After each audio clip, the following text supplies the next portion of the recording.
அவன் அக்கறை இல்ல சார். அவன் லைட் போட்டு விளையாண்டுட்டு இருக்கான் சார். அவன் என்ன நீங்க தெரிஞ்சு அப்படியே அவன் தலைவன். அவன் ஒருத்தருக்கு தண்ணி கொடுக்காம ஒருத்தருக்கு ஒண்ணும் பண்ணாம செந்தில் பாலாஜி கால் தூசி பெருமையா நடந்தீங்க. தலைவனும் முட்டாளா இருக்கான், தொண்டை அதை விட பெருமுட்டாளா இருக்கான். ஸ்டாண்ட் எடுத்து போடுவானா சார்? ஒரு 40 பேர் செத்து போயிட்டாங்க சார். அடுத்த நாள் காலையில ஒரு முழு ராத்திரி தூக்கத்தை எடுத்துக்கிட்டு கிளம்பி வந்த ஒருத்தரை பார்த்து, சார் உங்களுக்கு என்ன கைது பண்ணீங்க சார்? உன்னை கைது பண்ணாம விட்டதான் தப்பு. இவங்க பூரா பிரிவிலேஜ் சைல்டு சார். இவங்களுக்கு ஒண்ணுமே தெரியாது சார். இவனுக்கு ஏதாவது சமூக நீதி தெரியுமா சார்? இவங்களுக்கு இவன் எங்கேயா வெளியே பட்டப்பட்டிருக்கானா சார்? இவன் புறந்தள்ளப்பட்டிருக்கானா சார்? நான் சொல்றேன், எனக்கு the worst is yet to happen. இந்த 40 இல்ல இதை விட மோசமானதுக்காக காத்திருக்கிற தமிழக வெற்றிக்கிறோம்.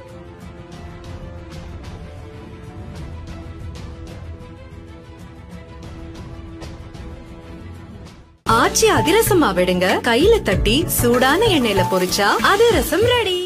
வணக்கம். சிறப்பு நேர்காணலில் இன்று நம்மோடு இணைந்திருப்பவர் திராவிட இயக்க பற்றாளர், திரைப்பட இயக்குனர் திருமிகு கருப்பழனியப்பன் அவர்கள். சார் வணக்கம். சார் வணக்கம்.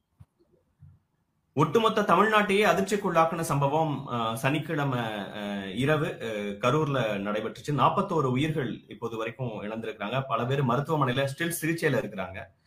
இந்த சம்பவம் குறித்து விஜய் அவர்கள் நம்ம இப்ப பேசுற சில நிமிடங்களுக்கு முன்பாக ரியாக்ட் பண்ணியிருக்கிறாரு. ஒரு 4 நிமிஷம் வீடியோவை போட்டிருக்காரு.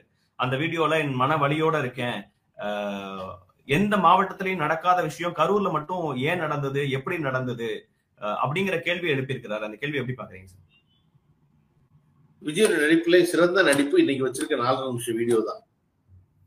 அதாவது என்னன்னா, 3 நாளா போய் ஒளிஞ்சு உட்கார்ந்து இருந்து என்ன செய்யறது தெரியாம முழிச்சிருந்த ஒருத்தர் மெதுவா வெளியே வந்து தலை நீட்டுறாரு. எந்த மாவட்டத்தில் நடக்காத ஒண்ணு அப்படின்னா இல்ல, எல்லா மாவட்டத்திலும் நடந்துச்சு.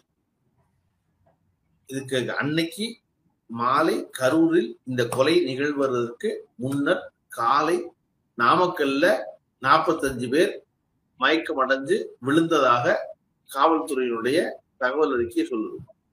அதற்கு முதல்ல ரொம்ப பின்னாடி போனோம்னா, நீங்க விக்கிரவாண்டியில் நடத்தின மாநாட்டுல 444 பேர் மயக்கம் அடைஞ்சு விழுந்ததாக உங்களுடைய இயக்கத்திலிருந்து வெளியேறிய நபர் ஒருவர் சொல்லுகிறார். அங்க இந்த ஏற்பாடு பண்ணல. இது தொடர்ச்சியா அப்படி நடந்து கொண்டே இருந்தது. இங்க கொலையா மாறிடுச்சு. உங்களுக்கு தெரிஞ்சதுக்கு அப்புறமும் இது நீங்க செய்யற, அதாவது முதல் மாநாட்டிலே சொல்லியிருப்பாங்க, அண்ணன் தண்ணி இல்லைன்னு, அண்ணன் ஏற்பாடு இல்லைன்னு, நீங்க சரியா பண்ணணும்னு அப்படி சொல்லியிருப்பாங்க. ஆனா அதை பத்தி எந்த கவலையும் இல்லாம வெறுமனை தன்னுடைய பிம்பத்தை மேல் தூக்கி நிறுத்துவதற்காக நடத்திய ஒரு மனநோயாளிகளுடைய விளைவுதான் இங்க 40 பேர் இருந்தது. இன்னைக்கு கூட நீங்க பாத்தீங்கன்னா இந்த 5 நிமிஷம் வீடியோல இந்த துணி விஜய் கிட்ட எப்பொழுதும் இருந்ததே கிடையாது. திடீர்னு எப்படி இந்த துணி இருந்துச்சு உங்களுக்கு? இந்த துணி பேசுறாருங்க, ஒரு துணி சிஎம் சார் 4 நிமிஷம் வீடியோ பேசிருக்காரு. சிஎம் சார் நான் இங்கதான் இருப்பேன், ஆபீஸ்ல தான் இருப்பேன், அங்கதான் இருப்பேன். ஆமா, நீங்க ஆபீஸ் போய் தெரியாது எங்களுக்கு. என்ன பெரிய ஏதோ தியாகி மாதிரி, நான் ஆபீஸ்ல தான் இருப்பேன், வீட்டுலதான் இருப்பேன், நீங்க வாங்க, நீங்க எங்க இருந்தா உங்களை தூக்குவாங்க தப்பு பண்ணீங்கன்னா. நீங்க ஏதோ பெரிய தியாகி மாதிரி நான் இங்கதான் இருப்பேங்கிறீங்க, நடிக்கிறீங்க நீங்க அப்படியே. நான் சொல்றேன் சார், நல்லா வாங்க, சிறப்பா இருங்க, உங்களுக்கு பெரிய ஒரு ரசிக பட்டாளம் இருக்கு, நல்லா வாங்க, முதலமைச்சர் ஆயிருங்க. ஆனா முதல்ல எல்லாத்துக்கும் பொறுப்பேற்றுக்கு. இன்னைக்கு 40 பேரை கொண்டு 40 பேரை கொண்டு அவன்கிட்ட ஒண்ணுமே கேட்கல. நீங்க 40 பேரை கொன்னுட்டீங்கன்னு நேரா சொல்றது சரியா சார்? ஏன்னா அவரு மட்டுமா பொறுப்பு? என்னுடைய சார் அரசுக்கும் அதே அளவுக்கு பொறுப்பு இருக்குல்ல. எனக்கு நான் எப்பயுமே பேசிட்டு போவேன், அதை தான் பண்ணேன், அதை தாண்டி என்ன நடந்ததுன்னு எனக்கு தெரியலங்கிறாரு சார் அவரு. என்ன சார் எனக்கு புரியல. நீங்க கிளம்பி வருவீங்க, உங்களுக்கு அரசுக்கு என்ன பொறுப்பு இருக்குதுல? அரசு என்ன செய்யும் அப்படின்னா, நீங்க எங்க இருப்பாப்பா இருப்ப, என்னப்பா பர்மிஷன் வேணும்தான் கேட்கும். நான் சொல்றேங்க, கலைஞர் நடத்தாத மாநாடு இல்ல, சரியா? கலைஞர் நடத்தின மாநாடு உங்களுக்கு தெரியுமா தெரியாதான்னு தெரியல இந்த தலைமுறைக்கு. ஆனா ஒவ்வொரு மாநாட்டிலையும் லட்சக்கணக்கான மனிதர்கள் கூடும் பொழுது ஒவ்வொரு முறையும் தன் மாநாட்டை முடிக்கும் போது என்ன சொல்லுவார்னா, எல்லாரும் ரொம்ப பத்திரமா நிதானமா பதட்டம் இல்லாம ஊர் போய் சேருங்க. நீங்க ஊர் போய் சேர்றதை தூங்காம நான் காத்துக்கிட்டு இருப்பேன். அதற்கு பின்னாடி அவரை பார்த்து அரசியல் பழகியதால் விஜயகாந்த் என்ன சொல்லுவார் அப்படின்னா, விஜயகாந்த் கலைஞர் போல சுருக்கமா சொல்லாம கிட்டத்தட்ட 15 நிமிஷம் பேசுவார் மாநாடு முடிச்சதுக்கு அப்புறம்.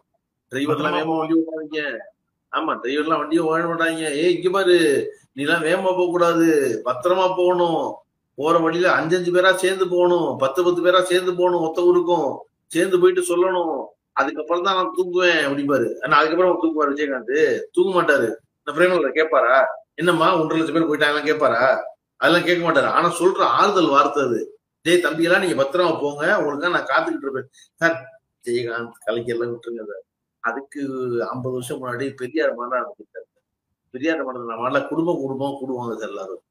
பிள்ளைங்க தொட்டி கட்டுறதுக்கு தனியா இடம் இருக்கு சார். பிள்ளைங்க தொட்டி தூங்க வைப்பாங்க சார் அவ்வளவு பேரும். பால் ஊட்ட தாய்மார்களுக்கு தனியா அரங்கு இருக்கு சார், தனி இடம். பால் ஊட்ட தாய்மார்கள் அரங்கு இருக்குன்னா அங்க என்ன அர்த்தம்னா, அங்க வந்து 8 வயசு பிள்ளைய, 8 மாச பிள்ளைய, 10 மாச பிள்ளையெல்லாம் ஒன்னா இருக்குன்னு அர்த்தம்.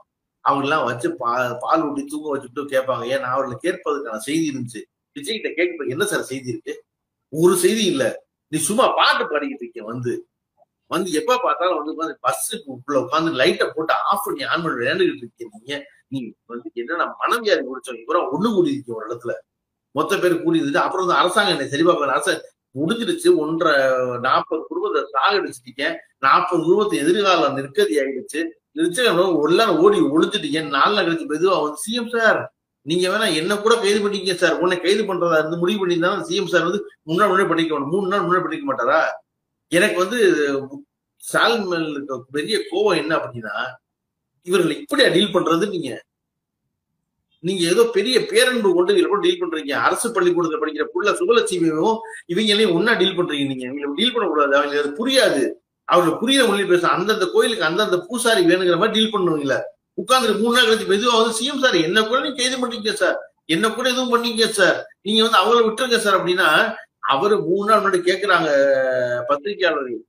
அவர் அவ்வளவு கனிவா அந்த அரசியல் பேச வேண்டாம், இறந்து போயிருக்கிற தமிழ் பிள்ளைகள், அதுக்கு வந்து அரசியல் கட்சி எதுவுமே டீல் பண்ண விரும்பல அப்படிங்கிறாரு. மறுநாள் வந்து துணை முதல்வர் அதையே சொல்றாரு. இவ்வளவு சாஃப்டா டீல் பண்ற ஆள் கிடைச்சோன்னு நீங்க ஏறி ஆடுறீங்க. இன்னைக்கு காலைல ஆதவ இருக்கணும்னு ஒரு ஆள் இருக்காரு அந்த கட்சியில, அவர் கூட ட்வீட் மாதிரி நேபாள் போல அவர் பொதுச்செயலாளர் அந்த கட்சியில, பொதுச் செயலாளர் தேர்தல் மேலாண்மை. ஓ அவர் தானா? நல்ல வேலை, இதெல்லாம் நீங்க எல்லாம் சொன்னாதான் தெரியுது எனக்கு. ஏன்னா அந்த விஜய் கட்சியில வந்து யாரெல்லாம் ஒரு கட்சியில இருக்கீங்க வரிசையா ஸ்டாம்ப் மாதிரி வரிசையா போட்டோ போடுங்கன்னா, யாரெல்லாம் போட்டோ போட்டு பார்த்தா தெரிஞ்சிடும் லட்சணம் என்னன்னு. விஜய் முதல் போட்டோ, 2வது போட்டோ யாரு அந்த கட்சியில? புசியால். 3வது போட்டோ சிடிஆர் இணை செயலாளர், இவர் பொதுச் செயலாளர். அதுக்கப்புறம் 4வது போட்டோ மாவட்ட செயலாளர்கள் இருக்காங்க சார், பேரா தெரியல. மாவட்டத்துல யாரு? கரூர் அரெஸ்ட் பண்ணிருக்கிறவங்க பேரு மதியழகன். உங்களுக்கு மாவட்டத்துல எப்ப தெரிஞ்சு? 40 பேரை பலி கொடுத்து தமிழ்நாட்டுல தெரிஞ்சு தாவேகாவுடைய மாவட்ட செயலாளர் யாருன்னு மாவட்டத்துல தெரிஞ்சாரு உங்களுக்கு யாருக்காவது? நீங்க ஏத்திருக்கீங்களா மேல? எவனும் ஏத்துறது இல்லை. நீங்க மட்டும் தனியா ஏறி சார் சார் சார் இந்த பக்கம் அந்த சுத்தி சுத்தி பேசுனது சார். அடுத்த கட்டத்துல யார் சார் இருக்காங்க அந்த கட்சியில சொல்லணும் சார். அண்ணாவை ஏன் நம்ம அறிஞர் அண்ணான்னு சொல்லிட்டு இருக்கோம் அப்படின்னா, அண்ணா தம்பிகளை கொண்டு முன்னாடி நிப்பாட்டினவர் சார். கலைஞர் தன் வாழ்நாள்ல 50 ஆண்டு காலம் ஒரு இயக்கத்தினுடைய தலைவராக இருந்த ஒருத்தர் ஒரு மாவட்டத்துக்குள் நுழையும் போது, மாவட்ட செயலாளர் இருக்கும் போது ஒரு மேடை ஏறல சார். அந்த மாவட்ட மாநாட அந்த கூட்டத்தை எல்லாத்தையும் கலைஞர் தான் வடிவமைப்பாரு. ஆனா அந்த ஊருக்கு போன உடனே அந்த மாவட்ட செயலாளர் எல்லாம் மேடையிட மாட்டாரு சார். அதெல்லாம் விட்டுருங்க, கலைஞர் அண்ணா பெரியார்லாம் சொன்னா ஒரு ஒரே குழப்பமா இருக்கு. இப்படிலாம் மனுஷன் வாழ்ந்தாங்களான்னு உங்களை மாதிரியே ஒரு ஆள் சொல்றேன். எடப்பாடி பழனிசாமி திறந்தாரு உங்களை மாதிரியே ஒரு மக்கு. அந்த மக்கு 3 நாள் முன்னாடி ஒரு கரூர்ல ஒரு கூட்டம் நடத்தினாரு, அதிமுக கூட்டம். கூட மாவட்ட செயலர் தாரு சார் அவரு. ஆமா, கூட மாவட்ட செயலர் தாரு சார். கூட அவர் வேலை ஏறி இதே இடத்துல 12,000 பேர் கூட்டம் கூடி ஒரு கூட்டம் நடத்தினாரு. அதிமுக திமுக இருந்து அரசியல் பழகியதால் அண்ணா திராவிட முன்னேற்ற கழகம் ஒரு நாள் மாவட்ட செயலாளர் இல்லாம கூட்டம் ஏறாது சார் மேடைக்கு. உங்க கூட்டத்துல யார் சார் மாவட்ட செயலாளர்? நீங்க கொடுத்து சிஎம் சார் நீங்க என்ன கூட கைது பண்ணிக்க சார் அப்படின்னா யார் இருக்கா உங்க கட்சியில?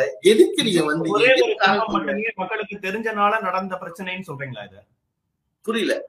விஜய்னு ஒரே ஒரு தலைவர் முகம் மட்டுமே மக்களுக்கு தெரிஞ்சனால, அவரை பார்க்கணும்னு நினைச்சனால நடந்ததுதான் முக்கிய காரணம். அவருடைய அடுத்த கட்டத்தை அவரு காமிக்கவே இல்லை. விஜய்னு ஒருத்தர் தான் சார் அந்த கட்சியில தெரியும். விஜய்க்கு அப்புறம் யார் தெரியும்? நீங்க சொல்றது ரொம்ப சரி. அதுக்கப்புறம் அந்த விஜய் கிட்ட சொல்றதுக்கு என்ன சார் இருக்குது மக்களுக்கு? விஜய்க்கு மக்கள்கிட்ட சொல்றதுக்கு என்ன சார் செய்தி இருக்கு? நீங்க வந்து ஒவ்வொரு ஊரா வந்து ஞாயிற்றுக்கிழமை சனிக்கிழமை வீக்கெண்ட் பார்ட்டி மாதிரி வந்து ஆளுங்கட்சியை குறை சொல்ல போறீங்க சார். சார், ஆளுங்கட்சியை குறை சொல்வது எல்லா மாநிலங்கள்லயும் எல்லா தேர்தலையும் 4வது ஆண்டு முடியும் போது நீங்க சொல்லலாம், நான் சொல்லலாம், எல்லாரும் சொல்லுவோம். அது இன்கம்பன்சி சொல்லுவோம், இது செய்யலையே அது செய்யலையேன்னு சொல்லுவோம். சரியா? என்ன செஞ்சிருக்காங்கிறது அவங்க சொல்ல போறாங்க, நான் இதெல்லாம் செஞ்சிருக்கேன் அப்படிங்கிறது. ஆனா இந்த 4 வருஷம் கழிச்சு நீங்க வந்து சொல்ல வரும் பொழுது உங்கள்கிட்ட புதிய செய்தி என்ன தத்துவம் இருக்கு உங்கள்கிட்ட? புதுசா சொல்றாங்க. 4 நாள் கழிச்சு வீடியோ போறாருன்னு சொல்றீங்க. அவரு தன்னுடைய வீடியோல குறிப்பிடுறாரு, எனக்கு அவ்வளவு வலி இருந்தது அப்படின்னு குறிப்பிடுறாரு. அவ்வளவு வலி இருந்துச்சுன்னா உங்க வலி 4 நாள் வலியா? அந்த அமிர்தாஞ்சன் உங்க கண்டுபிடிச்சிங்க. 4 நாள்ல வலி இருக்கிற அமிர்தாஞ்சன் போட்டு இருக்கு. 8 நாள்ல வலி இருக்கிற அமிர்தாஞ்சன் இருந்துச்சுன்னா நீங்க 8 நாள் வச்சா விடுவீங்களா? எத்தனை நாள் உங்களுக்கு வலி தீரும்? ஏன் சார், நீங்க கிளம்பி போறீங்க, கொலை நடந்திருக்கு, 30 பேர் செத்து போயிட்டாங்கன்னு சொல்றாங்க. சொன்னா திரும்பி பார்த்து, ஏங்க எனக்கு தெரியலங்க, இப்படி நடக்கும் அழியலைங்க, நான் அந்த அரசியல் ரொம்ப புதுசுங்க, இப்படிதாங்க நடக்கும் அப்படின்னு சொல்ற ஒரு குறைஞ்சபட்ச கெட்டசி கூட இல்லாதவர். அவரு 30 பேரு இறந்திருக்கிறாங்க, இதை கேட்டோடனே நான் திரும்பி வரணும்னு தான் என் மனசு நினைச்சது. ஆனா வந்து அது இன்னும் பதற்றமாகக்கூடாது அந்த சூழல் அப்படின்னு நான் நினைச்சேன். வராதிங்க. நீங்க திருச்சியில இருந்துருங்க. திருச்சியில இருந்துட்டு உங்ககிட்ட வளர்ந்த ஒருத்தர் இருக்காருல்ல, ஜாதவ ஒருத்தர், அவர் வேற கட்சியில வேற யார் இருக்கா? புசி ஆனந்த் இருக்காரு. அந்த 3 பேரை அனுப்பிச்சு, டேய் தம்பிகளா நீங்க எல்லாம் போங்க, அது என்ன போய் பாருங்க, நான் இங்க திருச்சியில இருக்கேன், எனக்கு ரிப்போர்ட் பண்ணுங்க, அப்புறம் நான் போறேன். இந்த மனுஷர் சார், முதலமைச்சர் முத்துவேல் கருணாநிதி ஸ்டாலின் ஒருத்தர் ஏன் சார் ராத்திரி 12:30 மணிக்கு கிளம்பி அங்கிருந்து வர்றாரு? சென்னையில இருந்து ஏன் வர்றாரு? ஏன் வர்றாருன்னா அந்த கட்சிக்கு ஒரு கொள்கை இருக்கு, ஒரு தத்துவம் இருக்கு, ஒரு வேலை இருக்கு. ஐயோ 30 பேரை செத்து போயிட்டாங்க அப்படின்னு நினைச்சு அவர் 8:30 மணிக்கு முதலமைச்சர் சொல்றாரு, கரூர்ல இருந்து வரும் செய்திகள் கவலை அளிக்கின்றன சொல்றாரு. சொன்னவர் நாளை சந்திப்பேன் வந்துன்னு தான் சொன்னாரு. முதல்ல அன்னைக்கு ராத்திரி வரேன்னு சொல்லல, காலையில வருவேன் சொன்னாரு. என்னமோ தப்பா இருக்கு போல இருக்காங்க, நம்ம காலைல போயிருவோம்னு. ஆனா அந்த எண்ணிக்கை கூட்டிகிட்டே இருக்கணும்னு நம்ம போய் தூங்க கூடாது, நம்ம கிளம்பி போயிடணும்னு நினைக்கிறாரு இல்லையா? அப்படிங்கிறது அது ரொம்ப சார். நீங்க முதல்வரை விட்டுருங்க சார். நான் வந்து திராவிட முன்னேற்றத்தை ஆதரிக்கிறவன், எனக்கு விருப்பத்திற்கு இருக்கவன், அதில் விட்டுருங்க. எடப்பாடி பழனிசாமி அடுத்தங்கள்ல வந்துட்டு சார். எடப்பாடி பழனிசாமி விட்டுருங்க சார். சீமான் வந்து முழுக்க தமிழக வெற்றி கழகத்துக்கு எதிராக பேசிக் கொண்டிருக்க தம்பி ஒண்ணு ரைட்ல நடுவுல லாரில 2 செத்து போயிடும்னு சொன்னவர். விஜய் செத்து போயிடுவாருன்னு யாருமே சொல்ல மாட்டாங்க இல்லையா? சீமான் ஒருத்தர் தான் சொன்னாரு. சீமான் சொன்னதுக்கு அப்புறமும் சீமான் வந்து அடுத்த நாள் காலம் வந்து நினைக்கான காரணம் என்ன சார்? ஐயோ நடந்துருச்சு, நம்ம அங்க போய் நின்றணும் மக்களோட அப்படின்னு. நீங்க எதுவுமே வராம ஒளிஞ்சு விளையாண்டுட்ட 3 நாள் சிஎம் சார், உங்களுக்கு ஏதாவது செய்யணும், என்ன ஆணவம் உங்களுக்கு ஏதாவது வேணும்னா என்ன நீங்க பண்ணிக்கீங்க அப்படின்னு.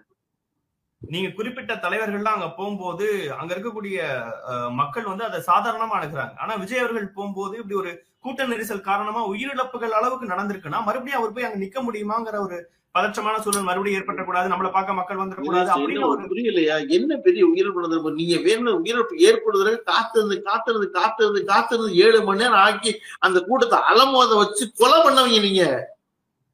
ரொம்ப எக்ஸ்ட்ரீமா இருக்கு சார். யாராவது நடக்கும் பண்ணுவாங்களா?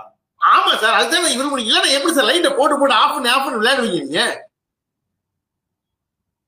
உங்களுக்கு தெரியாது கொலை நடக்கும்னு, செத்து போவாங்க தெரியாது உங்களுக்கு, ஆனா செத்து போவாங்க. அதுக்கு தானே சார் விளையாடுங்க நீங்க. உலகத்துல எந்த அரசியல் தலைவனா லைட்டா போட்டு ஆஃப் பண்ணி ஆன் பண்ணி விளையாடுவானா சார் அவன்?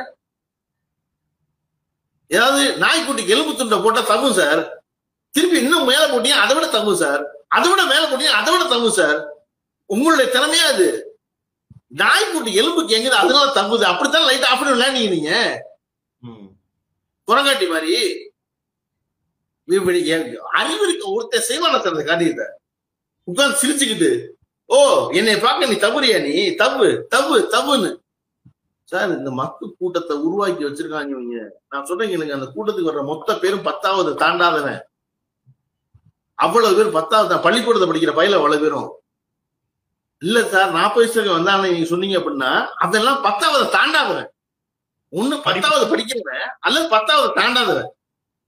அதோட இருந்தவன் சார் எனக்கு, அதாவது இந்த மூத்த பத்திரிகையாளர் மணி இருக்காரு பாருங்க, அவரே பதறி சொல்றாரு, டிரான்ஸ்பார்மர்ல ஏற ஒரு கூட்டத்தை நான் பார்த்ததே இல்லைங்க 40 வருஷத்துல, டிரான்ஸ்பார்மர்ல ஏறுவாங்கிறாரு.